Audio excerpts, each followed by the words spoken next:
धर्म प्रेमी बंधुओं, आप सभी को जय जिनेंद्र। मेरे इस चैनल में आपका स्वागत है। मेरे इस चैनल में 16 कारण भावना अनुशीलन का स्वाध्याय चल रहा है और इसके अंतर्गत तीसरी भावना और सातवीं भावना शक्ति त्याग भावना का वर्णन चल रहा है। छठी भावना है शक्ति त्याग भावना और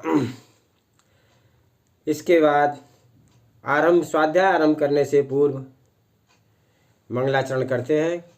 नमः श्री वर्धमानाय निर्धूत कललात्मने सालूकाणां त्रिलोकाणां यद विद्या दर्पणाय ते सर्वे श्रोता सावधानते श्रवन्ते।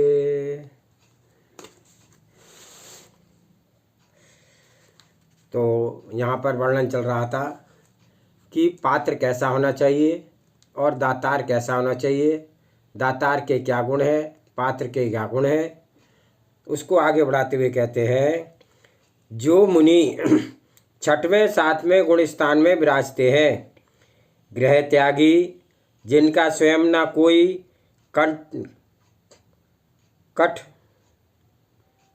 मठ मंदिर तीर्थ होता है, न गिरिधाम होता है, सहज शून्य स्थानों पर आत्म साधना करते हैं, जो अंतरंग भावों से भी आगारों के राग से रहित अन्य के द्वारा निर्मित भवनों, धर्मशाला, शून्य भवन, पाठशाला, गिरी गुफाओं में स्त्री नपुंसक त्रियंच जन सामान्य से रहित स्थानों पर निवास करते हैं, वे मुनि अनगारी मुनि कहलाते हैं। वर्तमान काल में सभी मुनि अनगारी है। पंचम काल खोटे काल में न रिद्धियाँ हैं, न श्रेणी आरोहण है, न क्षीण कषाय गुणस्थान ही है। फिर भी ध्यान दो अनगारी मुनिराज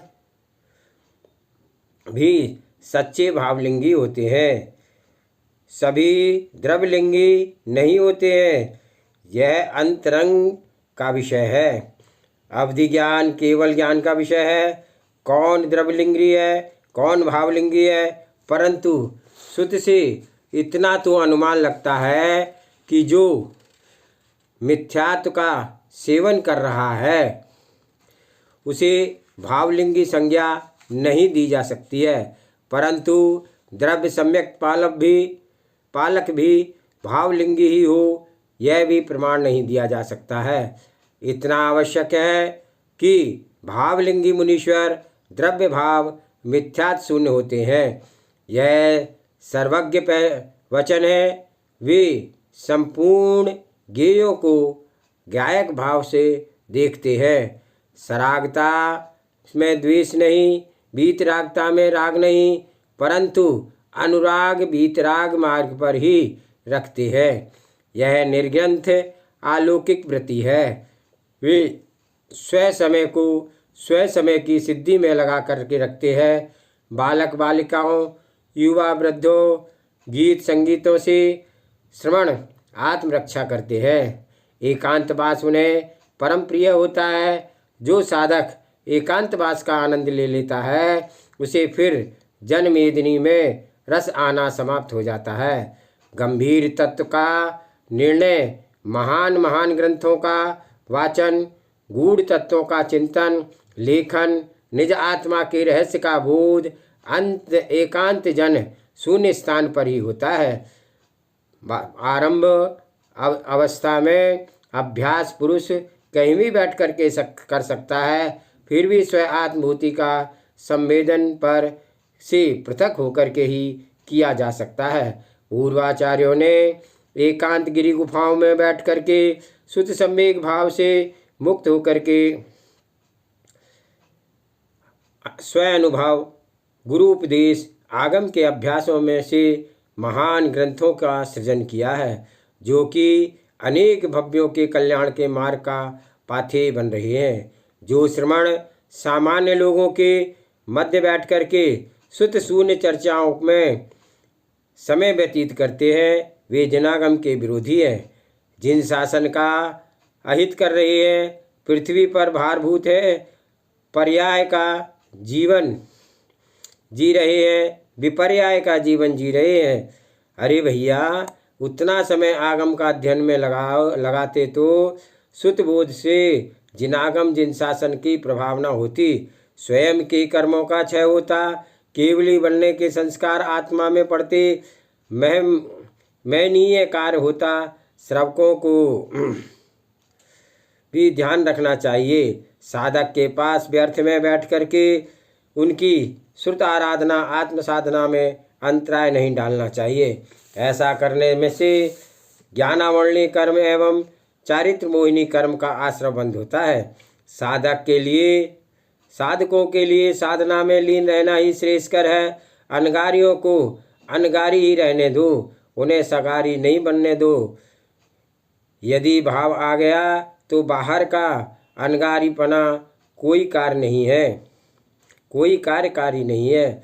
निर्गंत मुनीश्वरों के परिणामों को पवित्र रखने के लिए श्रावकों के भी पूर्ण पुरुषार्थ करना चाहिए। लौकिक प्रभावना से जुड़े विषय कितने ही क्यों न हो, यदि मुनिचर्या के विरुद्ध है तो श्रावक का कर्तव्य है कि वह मुनि धर्म की रक्षा का ध्यान रखना चाहिए, क्योंकि लौकिक कार्यों में मुनि को जाने से सुरक्षा करनी चाहिए। लौकिक कार्य जैन धर्म नहीं है, निर्देशो श्रवणाचार्य जैन धर्म है। यही जैन धर्म की सच्ची प्रभावना है, अन्य नहीं। लौकिक अन्य लिंगधारियों से प्रभावित नहीं होना जैन मुनियों की परीक्षा है। जैसे जिन भेष रिक्त जन साधु के भेष में व्यापार करा रहे, अनुमोदना कर रहे, वैसे ही यदि व्यापार कार्य में जैन मुनि आचार्य पूर्ण रूपेण आ रहे हैं तो निर्गंत मुनियों की अप्रभावना कर रही है। उन्हें तो एकत्व विकत्व भगवान आत्मा में लीन रहना आगम आज्ञा है। प्रमादी साधकों की महिमा वे ही श्रावक विद्वान करते हैं जो श्रवणाचार के भूतार्थ बोध से शून्य है। एक बार आगम भी पढ़ो, जैन मुनियों के धर्म की प्रभावना समझ में आ जाएगी। रत्नत्रय के तेज से निज आत्मा ही प्रभावना करना है। ऐसी परमार्थ प्रभावना श्रावकों की श्रवणों की है, ऐसी परमार्थ प्रभावना श्रवणों की है। दान तप पूजा आदि श्रावकों की प्रभावना है। व्यापार आजीविका का साधन है, वह तो श्रावक स्वविवेक स्वेच्छयोपशम से करता ही है। सटकाए जीव, हिंसा के त्यागी, निर्गंत मुनिराज, आरंभी उद्योगी, विरोधी संकल्पी, चारों ही प्रकार के हिंसा के त्यागी होते हैं। श्रावक के लिए अर्थोपार्जन की आज्ञा है, परंतु मुनिराज के लिए तो कृतकारित अनुमोदना से अर्थोपार्जन का त्याग ही है। हे अहिंसा धर्म का पालन हो, ऐसा ही व्यापार श्रावक करे। बहुहिंसक व्यापार श्रावक कभी ना करे। व्यापार चित्त में लाने का भी श्रवण त्यागी होता है। अहो, निर्गंत धर्म की महिमा महान है। चतुर्विध संघ में जो निर्गंत मुनीश्वर के लिए चारों प्रकार का दान दिया जाता है, औषध साध अभय आहार, साथ ही उपकरण दान देना चाहिए। पिच्छी कमंडलु शास्त्र आवश्यकता पर 3 उपकरण ठहरने के लिए वस्तिका भी दान करना चाहिए। वस्तिका दान से तात्पर्य उन्हें भवन भेंट नहीं करना है, अपितु विहार काल में अन्य विषमता आने पर प्रासुक भवन में अल्प समय के लिए ठहराना वस्तिका दान है। ना कि मुनिराजों के नाम पर गृहस्थी स्थापित करना है। स्वयं माता पिता गृह का त्याग करने वाले क्या यह स्थान पर राग स्थापित करेंगे? निजी स्थान मुनिराज स्थापित करते हैं किसी कारणवश, तो क्या भी अनगारी संज्ञा को प्राप्त करेंगे? अपितु नहीं करेंगे। निर्दोष श्रवण निर्माण और नाश दोनों कामों से आत्मरक्षा करते हैं। संयमोपकरण ज्ञानोपकरण शौचोपकरण के अतिरिक्त सच्चे मुनि अन्य कोई भौतिक वस्तु अपने पास नहीं रखते हैं। ऐसे आचारण सूत्र की आज्ञा है। श्रावकों के लिए चाहिए कि वे भगवत भूत निर्गंथ मुनियों के लिए आहार, औषध, वस्त्र का उपकरण दान, उद्गम, उत्पादन, ईषणा आदि महादोषों से रहित होकर के करें। जैसे आहारचर्या के दोष टलते हैं, उसी प्रकार से अन्य दानों में तद दोषों को टालना चाहिए। साथ ही स्वयं मुनिराज को ध्यान रखना चाहिए। विशिष्ट बात यहाँ पर ध्यान देने योग्य है कि प्रत्येक तत्व का बोध अनेकांत दृष्टि से करना चाहिए।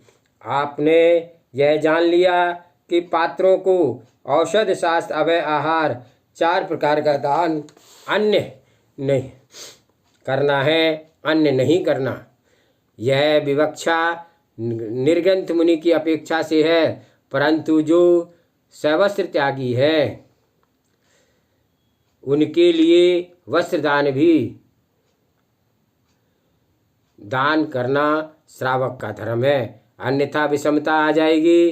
ग्रह त्यागी आरिका माताजी, क्षुल्लक, ऐलक, क्षुल्लिका ब्रह्मचारी भैया व बहनों के लिए सदा वैराग वर्धक सूत के वस्त्र भी आवश्यकता अनुसार दान में देना चाहिए।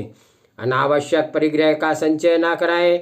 श्रावक पूर्ण रूप से स्व संतानवत साधकों के ध्यान रखे, परंतु साधक का भी कर्तव्य है कि अनावश्यक वस्त्र आदि का परिग्रह ना संग्रहित करे, अखंड वस्त्रों का प्रयोग करे। त्यागीगण बिना सिले वस्त्र, जिनमें सम्मूर्छन जीव की उत्पत्ति की अधिक संभावना ना हो, नील रहित कपड़े धारण करे। शरीर के अंग अंग ढककर रखे। यदि अधिक वस्त्र आदि उपकरण त्यागी गण रखते हैं तो उन्हें अंतराय कर्म का बंध होगा। जब तक वस्त्र पूर्ण जीर्ण क्षीण ना हो जाए तब तक नवीन ग्रहण ना करें और न ही नवीन ग्रहण करने के भाव बनाएं। वैराग्य संपन्न साधक शरीर की शोभा अथवा जगत दिखावे के लिए वस्त्र धारण नहीं करते, अपितु लोक मर्यादा, आगम मर्यादा के लिए वस्त्र धारण करते हैं। लोक रंजन के हेतु नील तीनों पाल से युक्त साधक वस्त्र स्वीकार करता है तो वह अपनी राग वृत्ति को जन सामान्य के मध्य उद्घाटित करके अश्रद्धान का कारण बनता है। सामान्य रूप से स्वच्छ रखे। प्राशुक अल्प जल से जो कि नाली में ना जाए, नदी, समुद्र, कुआं, बावड़ी में डाल करके बिना छने पानी से वस्त्र ना धोएं। जो वस्त्रधारी त्यागी है उन्हें राजमार्ग में मार्ग यही है कि अपने हाथ से ही वस्त्र शुद्धि करना चाहिए, जिससे कि संयम मर्यादा पलेगी। असंयम जनों से, भृत्यों से, मशीनों में जो वस्त्र शुद्धि का कार्य करवाते हैं वे महाहिंसा का भाजन है। जो विवेक संयमी ध्यान रखता है वह असंयमी नहीं रख सकता है। अल्प पानी में दिन में वस्त्र शुद्ध करें। निर्जंतुक भूमि पर बिना पानी का क्षेपण करें, जिससे कि जीवों का घात ना हो। परंतु पूर्ण अहिंसा व्रत का पालन, अंतरंग बहिरंग परिग्रह से परिपूर्ण त्यागी निर्गंत दिगंबर मुनीश्वर ही होंगे। फिर भी श्रावक धर्म का व आरिका धर्म का पालन विवेक पूर्वक हो, करुणामय भावों से हो, सुंदरता अवलोकन वाले भाव से रहित हो, प्रतिक्षण मोक्ष तत्व पर दृष्टि रहे, मोक्ष तत्व के पास ले जाने वाले संवर निर्जरा तत्व का पालन हो, संसार वृद्धि से उपेक्षा हो, संसार वृद्धि के कारण आश्रव बंध का से आत्मरक्षा हो, संवर निर्जा तभी संभव है। जब अहिंसा धर्म का पालन पवित्र होगा। साधक द्वैत भाव के कारण द्वैत भाव से करुणा का पालन करता है। दूसरे पर करुणा, निज पर करुणा, निज करुणा के बिना पर करुणा आती नहीं है। पर करुणा से तात्पर्य किसी जीव की द्रव्य भाव हिंसा ना हो, उन्हें पीड़ा ना हो, उन्हें शारीरिक पीड़ा ना हो, न मानसिक पीड़ा हो। करुणा का आनंद भी गंभीर है। प्राणी मात्र के मित्र बनाना कितना सुखप्रद है। जावानी के ज्ञान से सूझे लोकालोक, सो वाणी मस्तक नमु सदा देत हूँ लोक।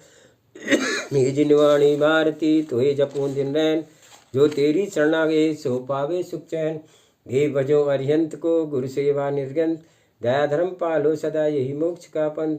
9 बार नमोकार मंत्र।